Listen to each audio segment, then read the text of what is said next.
Dans cette vidéo, nous allons voir la terminaison code de Genève linéaire et circulaire. Je lance l'utilitaire Finition et dans le menu déroulant Choix du motif, je sélectionne code de Genève. Pour commencer, je vais sélectionner la face sur laquelle insérer mon motif. Automatiquement, on visualise la face et le motif. Je positionne le centre de mon motif en sélectionnant une arête. Vous avez la possibilité de régler manuellement en X et en Y, ou de sélectionner directement un sommet sur la pièce. Par contre, nous ne pouvons pas utiliser des points d'esquisse. Pour l'exemple, je vais resélectionner mon arête. Je vais maintenant régler la taille de mon motif pour réaliser une cote de Genève circulaire. Je coche la case circulaire et je modifie la taille de mon motif. Pour le rayon maxi, je vais sélectionner cet arc. Rayon des arcs, je vais mettre 5. Distance entre les arcs, je vais mettre 5. Et le pas du motif, je vais mettre 3. Je peux maintenant créer mon motif.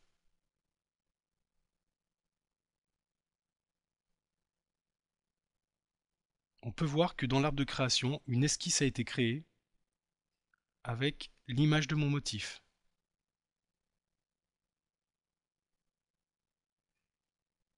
Je vais réaliser maintenant une cote de Genève linéaire.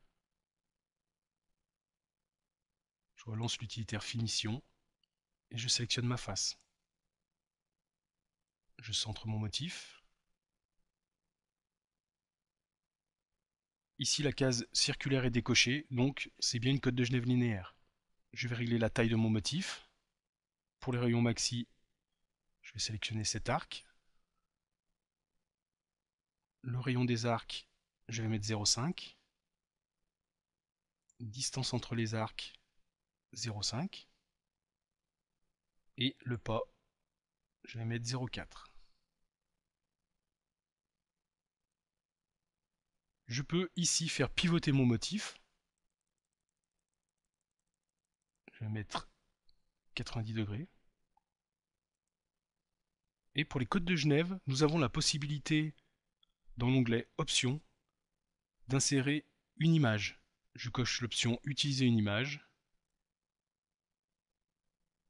Et dans mon motif, je retrouve cette image. Je vais pouvoir maintenant créer le motif.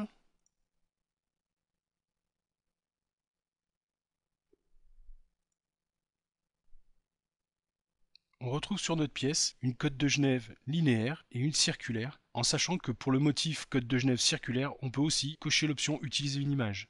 Dans l'arbre de création, je retrouve les deux images de mes motifs. Dans la prochaine vidéo, nous allons voir la terminaison perlage.